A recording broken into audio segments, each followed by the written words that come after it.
ప్రస్తుతం ఆంధ్రప్రదేశ్‌లో రెవెన్యూ శాఖ మంత్రిగా అయితే అనగాని సత్యప్రసాద్ ఉన్నారు. వాస్తవానికి రెవెన్యూ శాఖలో అక్రమాలు జరుగుతాయి. రెవెన్యూ శాఖలో లోపాలు జరుగుతాయి.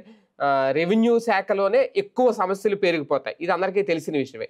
కానీ దీన్ని సరిచేయాల్సింది ఎవరు అంటే అక్కడ ఎందుకు లోపాలు జరుగుతున్నాయంటే అధికారులదే తప్పు తప్ప అక్కడ మంత్రిది గాని లేదంటే ముఖ్యమంత్రి గారికి గాని ఏమీ తెలీదు. అది కూడా ఎలాగా మీ భూమిలో మీ భూమి అనేది ఒక వెబ్‌సైటు. అందులో రైతులకు సంబంధించి భూముల వివరాలన్నీ ఉంటాయి. అందులో కూడా గ్రామ అడంగల్ని కూడా బ్లాక్ చేసేసే అధికారం ఎవరికి ఉంటదంటే అధికారులకే ఉంటది.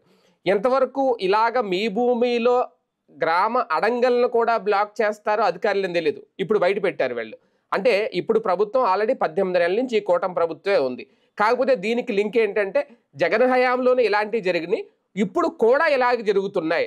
ఆ కూడా అనే పదం వాడారు కాబట్టి ఇది జగన్ మీద నెట్టలేదు. కాకపోతే ఇప్పుడు కూడా అధికారులు ఇదే పని చేస్తున్నారు. కంప్లీట్‌గా ఇవాళ వీళ్ళ ఆంధ్రజ్యోతిలో రాసింది ఏంటి అంటే తప్పులు జరుగుతున్నాయి, అక్రమాలు జరుగుతున్నాయి, చాలా ఫిర్యాదులు వస్తున్నాయి, ఏది పరిష్కారం అవ్వట్లేదు. టాస్క్ ఫోర్స్ లాంటిది ఏర్పాటు చేయమని ముఖ్యమంత్రి చంద్రబాబు నాయుడు గారు చెప్పినా అటు కలెక్టర్లు పట్టించుకోలేదు, అధికారులు పట్టించుకోలేదు అనేది. అంటే రెవెన్యూ శాఖలోని లోపాలు ఎత్తి చూపించారా ఇక్కడ? లేదంటే అధికారుల్ని టార్గెట్ చేస్తున్నారా? ఏం జరుగుతోంది? ఇదే అంశం మీద చర్చించే ప్రయత్నం చేద్దాం. సార్, స్పందన లాంటిది పెట్టినా, గ్రీవెన్స్ పెట్టినా ముందు ఫస్ట్ వచ్చేది రెవెన్యూలో సమస్యల గురించి ఎక్కువ రైతులే వస్తారు ఎక్కడికైనా సరే. ఇప్పటికీ ప్రతి సోమవారం జరిగే ఆ గ్రీవెన్స్కి వెళ్తే కనుక ఎక్కువ కంప్లైంట్లు అయ్యే వస్తాయి. ఓకే, ఇప్పుడు ఆలస్యంగా మేల్కొన్నారనుకోవాలా? లేదంటే ఆంధ్రజ్యోతి ఈ వార్త రాసింది కాబట్టి పెరిగిపోయినాయా రెవెన్యూ శాఖలో ఇలాంటి అక్రమాలు, అవినీతి, ప్రైవేటు ప్రభుత్వ భూములు కూడా కబ్జాలు చేసేస్తున్నారు అధికారుల అండదండలతో? ఎలా చూడాలి? ప్రచార ఆర్పాటము, ఎవరో ఒకళ్ళ మీద పడి ఆడవడము, ఈ రెండు వ్యవస్థలు ఉన్నంత వరకు ఆంధ్ర ప్రజల్ని మోసం చేయగలం, మోసపోతూనే ఉంటారు పాప వాళ్ళు. ఇక్కడ ప్రచార ఆర్భాటం అద్భుతం జరిగిపోతుంది. ఆకాశం నుంచి భూమి ఊడిపడింది, ఆంధ్రప్రదేశ్ అగ్రభాగానికి వెళ్ళిపోయింది. ఇట్లాంటి దొంగ నాటకాలు తప్పించి ప్రాక్టికల్గా నిజాలు ఇలాగే ఉంటాయి. నిజం ఎప్పుడు చేదుగానే ఉంటుంది. ఈ రెవెన్యూ శాఖ అనేటటువంటిది ఒక చీడ పురుగు లాంటిది. ఎందుకంటే తొలుస్తానే ఉంటుంది. అది మనల్ని బతకనియదు, చావనివ్వదు, ఎప్పుడు తొలుస్తూ ఉంటుంది. ఒరిజినల్గా ఆ శాఖ ప్రక్షాళన చెయ్యాలంటే కసితో బాధ్యతాయుతంగా పనిచేయాల్సిన ప్రభుత్వాలు ఉండాలి. కానీ ప్రతి రాజకీయ నాయకుడు ఎవడు అధికారంలోకి వచ్చినా వాళ్ళ ద్వారానే దోచుకోగలరు. ఒక గ్రామ కంఠం భూమి ఏది, గ్రామంలో పోరంబోకు భూమి ఏది, గ్రామంలో ఏళ్ల క్రితం కొనుక్కుని లేదా ఏళ్ల క్రితం గ్రామం నుంచి వెళ్ళిపోయి ఆ భూమిని సాగు చేయకుండా అమ్ముకోకుండా వదిలేసిన భూమి ఏది, లేదా ఎవరన్నా చచ్చిపోతే వాళ్ళ తరపున ఎవరు క్లెయిమ్ చేయని భూమి ఏది ఎవరికి తెలుస్తాయి? మీకు తెలియదు, నాకు తెలియదు, కానీ రెవెన్యూ డిపార్ట్మెంట్కి మాత్రమే తెలుస్తుంది. ఆ తెలిసిన దానికి ఏం చేయాలి? అవన్నీ అడంగల్లో మెన్షన్ చేసి అక్కడ సెట్ చేయాలి. కానీ ఈ భూమిని అధికార పక్షం వాళ్ళకి దఖలు చేయడము, బెనామీలకి దఖలు చేయడము, ఈ తప్పులన్నీ చేసే డిపార్ట్మెంటే రెవెన్యూ శాఖ. ఒక అద్భుతమైనటువంటి ఆలోచన నరేంద్ర మోడీ చేశాడు దేశవ్యాప్తంగా ఈ పెంట పరిష్కారానికి. అదే రీసర్వే, అలాగే ల్యాండ్ సెటిల్మెంట్. ప్రపంచంలో మీరు వెళ్ళి అమెరికాలో కొన్నా, బ్రిటన్లో కొన్నా, కెనడాలో కొన్నా, ఆస్ట్రేలియాలో కొన్నా భూమి కొంటే డిజిటల్లో ఒక ఫిక్స్ అయిపోతుంది, పేరు అందులో వచ్చేస్తుంది, అమ్మితే అందులో కనబడిపోతుంది. అక్కడ ఇది పోరంబోకు భూమి, ఇది చెరువు భూమి, ఇది వాడి భూమి, ఇది వాడి లెక్క రాయలేదు, ఇట్లాంటిది ఏమీ ఉండదు. ఫైనల్ సెటిల్మెంట్ అది. దాంట్లో ఏదన్నా తర్వాత లూప్ హోల్ కాంట్రవర్సీ వస్తే ఇన్సూరెన్స్ కింద ఆ డబ్బులు మనకి పూర్తిగా ఇచ్చేస్తారు, మనం ఎంత కట్టామో అంత. ఇది అక్కడ సిస్టమ్. ఫెయిల్యూర్ అధికారులు కాబట్టి అదే సిస్టాన్ని ఆంధ్రప్రదేశ్లో ఇంప్లిమెంట్ చేయమన్నారు నరేంద్రుడు. ఆంధ్ర కాదు, దేశమంతా అమలు చేయమన్నారు. ఎందుకని? ఎవడో ఇక్కడ పారిశ్రామికవేత్త విదేశాల నుంచి 100 కోట్లు 1000 కోట్లు తీసుకొచ్చి పెట్టుబడి పెట్టడానికి ముందుకు వస్తాడు. అతనికి 1000 ఎకరాలు కావాలి. 1000 ఎకరాలు ఒకటి దగ్గర ఎక్కడ ఉంటాయి? వాడిది ఒక ఎకరం, వాడిది ఒక ఎకరం, వాడిది ఒక ఎకరం, ఇట్లా తీసుకుని కొనుక్కోవాలి. ఈ కొంటున్నప్పుడు లేదా ఆ భూమిని ప్రభుత్వం సేకరించి ఇవ్వాలి. ఇచ్చేటప్పుడు ఇప్పుడు ఒక ఆయన ఉన్నాడు, ఆయన తాతగారికి 2 భార్యలు ఉన్నారు. ఆ 2 భార్యలో ఈయన 2వ భార్యకి సంబంధించినటువంటి కూతురు కొడుకో కొడుకు కొడుకో లెక్క ఉంటుంది. ఈయన నాకు కావాలని ఆస్తిలో వాటా కావాలని కోర్టుకు వెళ్తాడు. కానీ ఈలోపు ఆ తాత ఆస్తి పెద్దోళ్ళకి దఖలై వెళ్ళిపోయి ఉంటుంది. ఈయన కోర్టులో వేసిన లిటిగేషను ఎప్పుడు తేలుద్దో ఎవడు చెప్పలేడు. ఇది రెవెన్యూ డిపార్ట్మెంట్ రూల్స్ ప్రకారం అయితే కనుక వారసత్వం కిందన మొదటి భార్య బిడ్డలకే వస్తుంది. బట్ ఆస్తి హక్కు పరంగా చూస్తే, కోర్టు హక్కుల పరంగా చూస్తే రెండో భార్య బిడ్డలకు కూడా వస్తుంది. ఇది రెవెన్యూ వాళ్ళు పరిష్కరించగలరు, ఇద్దరిని కూర్చోబెట్టి. వాళ్ళు ఎవరు పరిష్కరించారు, వాళ్ళు ఎవరు అడగరు, అది నడిచిపోతుంది. ఇక్కడ లిటిగేషన్ ఎవరు డబ్బులు ఇస్తే అటుకెళ్ళిపోతుంది.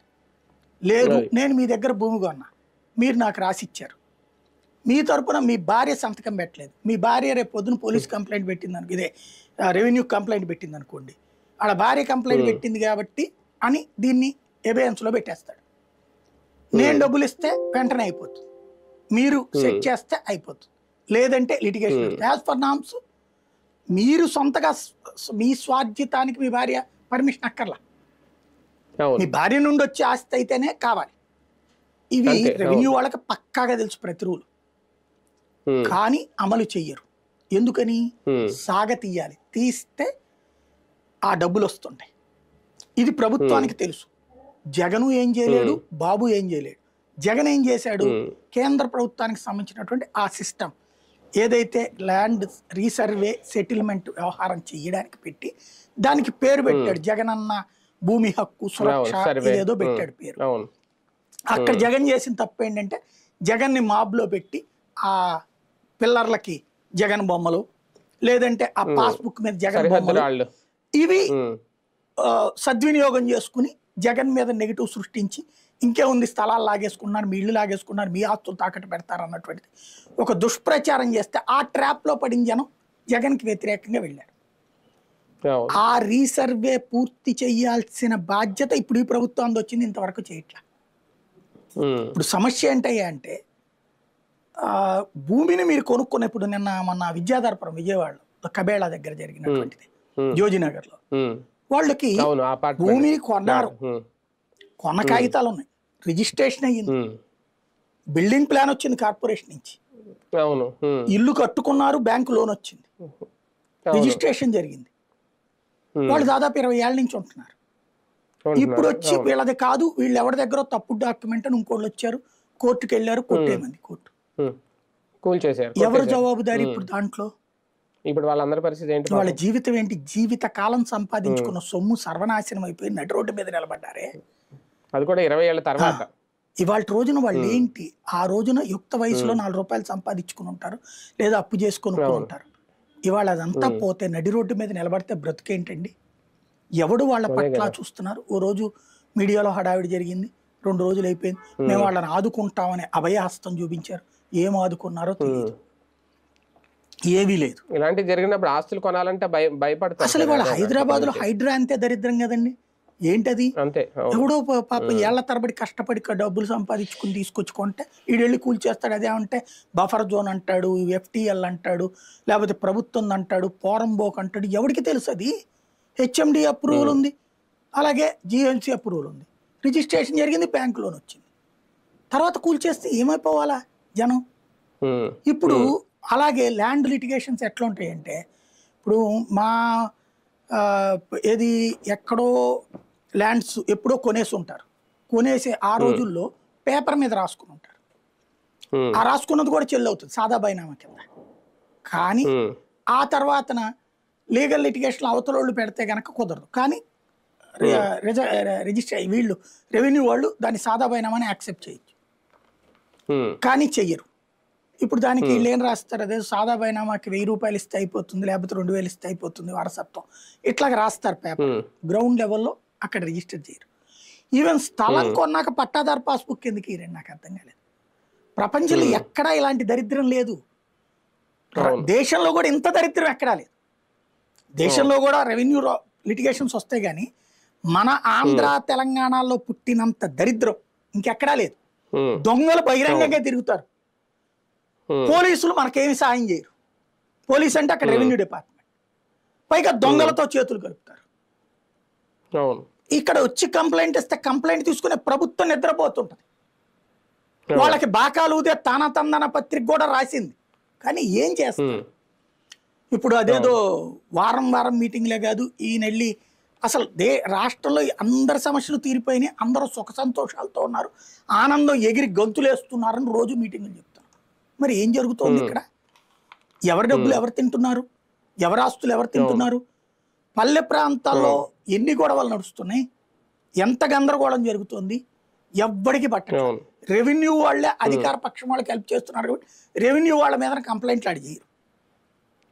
ఇప్పుడు రెవెన్యూ వాళ్ళు వీళ్ళకి హెల్ప్ చేస్తూ డబ్బులు సంపాదించుకుంటారు, రెండో పక్కన వాళ్ళు కొంత ఆస్తులు వాళ్ళ వాళ్ళ పేర్లతో రాసుకుంటారు సైలెంట్. వీళ్ళకి 10 ఇస్తే వాళ్ళు ఒక తీసుకుంటారు, పోయేదే ఉంది. ఇది ఒక ఇవాళ ఎట్లా అయిపోయిందంటే విచ్చలవిడిగా జరిగిపోతుంది ఆంధ్రాలో. కానీ ఎవడికెవడూ రెస్పాన్సిబిలిటీ లేదు. ఒక వ్యవస్థకి మేము 30 ఏళ్ళు ఉన్నాం, 40 ఏళ్ళు ఉన్నాం, మాకు విజన్ ఉంది, 47 ఏళ్ళు 2047 నువ్వెట్ట బతకాలో నేను డిసైడ్ చేస్తాను, 2020లో నువ్వు బతుకుతున్నావు అంటే మా వల్లనే, ఇట్లాంటివి చెప్పేవాళ్ళు పోతే నీ కర్మ, వస్తే నా పేరు చెప్పు, ఇంతే. విజన్ అంటే ఏంటంటే నువ్వు బాగుపడితే నా పేరు చెప్పుకో, నువ్వు ఫెయిల్ అయితే నేను ఫెయిల్ అయితే అది జనానికి వదిలేసి, లేదా నా తర్వాత వాడికి వదిలేసి, రాజశేఖర రెడ్డికి వదిలే, లేకపోతే జగన్మోహన్ రెడ్డికి వదిలే, ఎట్లుంది పరిస్థితి. అంటే ముఖ్యమంత్రి దీని మీద స్పందించట్లేదా, లేదంటే టాస్క్ ఫోర్స్ లాంటిది ఏర్పాటు చేసి ఇటువంటి వాటిని కట్టడి చేయమంటే కలెక్టర్ స్థాయిలో అధికారులు కూడా లైట్ తీసుకుంటున్నారా? ఎలా చూడాలి? ఏ అధికారి పనిచేస్తున్నాడు చెప్పానండి? పరిపాలన చంద్రబాబు గారి చేతిలో నుంచి వెళ్ళిపోయి దాదాపు 15-16 నెలలు అయిపోయింది. ఇదివరకటి రోజుల్లో ఒక పై ఆఫీసర్ల కంట్రోల్ బాబు గారి చేతిలో ఉండేది. ఎమ్మెల్యేలు తప్పు చేస్తుంటే 1 కోటి రూపాయలు తిన్నాడని తెలియగానే ఏమయ్యా అని దబాయించేవాడు ఆయన. అవతలుడు కొంచెం ఉలిక్కిపడి ఆగేవాడు, స్లో అయ్యేవాడు. ఇప్పుడు ఒక సాధారణ కానిస్టేబుల్ దగ్గర నుంచి ఎంఆర్ఓలు, ఆర్టీఓలు, రెవెన్యూ, పోలీసు అందరూ లోకల్ నాయకులు చెప్పిన వాళ్ళని అపాయింట్మెంట్లు ఇచ్చేసాం, మాట వినేవాళ్ళని ఇచ్చేసాం. ఇక వాళ్ళు నిజాయితీగా ఎందుకు పనిచేస్తారు? రికమెండేషన్లతో వచ్చినప్పుడు వాళ్ళు దోచుకుంటున్నటువంటి వాళ్ళకి సహకరించడమే కదా. అన్ని శాఖలు సమన్వయంతో కూడి అధికార పక్షానికి కార్యకర్తలాగా పనిచేస్తున్నాయి. అప్పుడు ఇంకా బాధితుడు ఎక్కడికి వెళ్ళాలి? వెళ్తే సమాధానం చెప్పేవాడు ఎవడు? దాన్ని కంట్రోల్ చేయగలిగినటువంటి విజన్ అసలు బాబు గారి దగ్గర ఉందా? అవగాహన ఉందా అసలు కనీసం దాని మీద? అంటే నథింగ్.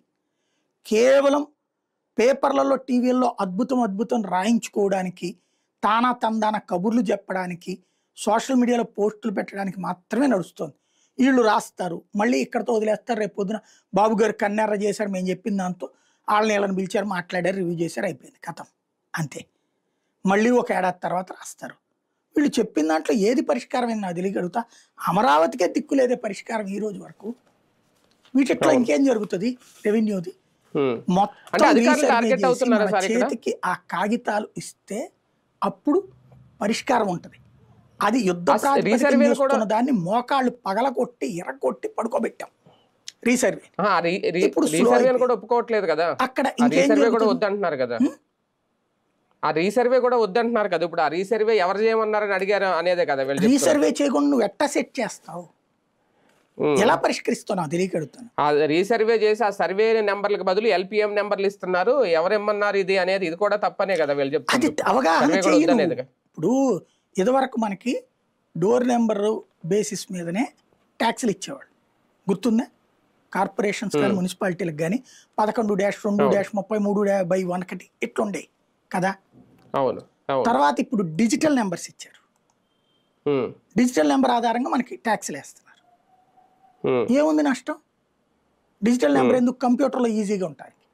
ఈ బారో బయ్యో ఎక్కడో తేడా రాకుండా ఓ రకంగా చెప్పాలంటే ఇది అట్లాంటిది. ఈ నెంబర్ ఇవ్వడం నష్టమేం లేదు, వాళ్ళకి అర్థం లేదు, అవగాహన లేదు. నిజం ఎక్స్ప్లెయిన్ చెయ్యి, వాళ్ళకి నేర్పు. ఏదో ఒక లిటిగేషన్ పెట్టుకోవడం ఎంతసేపు?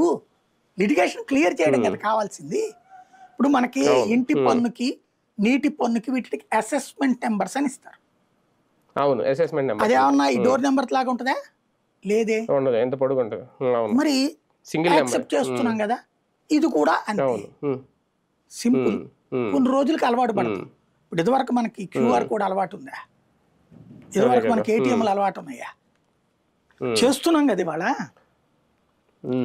మనం ఎంతసేపటికి రాజకీయం చేస్తా, రాజకీయం తింటూ, రాజకీయం తాగుతూ, రాజకీయంలో బ్రతికేస్తూ ప్రజలకి శాశ్వత పరిష్కారాలు చెయ్యకపోతే వచ్చే సమస్య ఇది. ఇప్పుడు నువ్వు ప్రతి ఊరికి సచివాలయం ఉంది కదా, ఆ సచివాలయ స్థాయిలో ఒక 2-3 రెవెన్యూ అవసరమైతే మాజీలో ఒక 2, ప్రస్తుతం వాళ్ళు ఒకళ్ళు రెవెన్యూ ఇన్స్పెక్టర్ ఉంటారు కదా, ఆర్ఐ.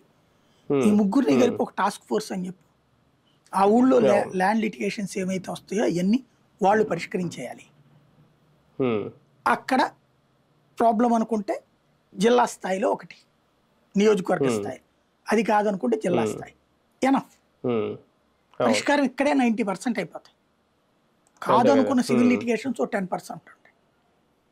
కానీ నువ్వు అసలు నీ ప్రతిపాదనేది మేము బాగున్నామని ఒకళ్ళ జబ్బలు ఇంకొకళ్ళు చరుచుకుంటున్నారు. ఇక్కడ పవన్ కళ్యాణ్ రెవెన్యూ మంత్రి అవగాహన లోపం ఎంతవరకు చూడాలి సార్? ఏం చేస్తాడు ఆయన రెవెన్యూ మంత్రి? అంటే ఇక్కడ చంద్రబాబు చెప్తే దిక్కు లేనప్పుడు ఆయన ఏం చేస్తాడు? టాస్క్ ఫోర్స్ అన్నది బాబు కదా చెప్పింది, బాబు చెప్తేనే దిక్కు లేదని రాస్తున్నారు కదా. అదే కదా.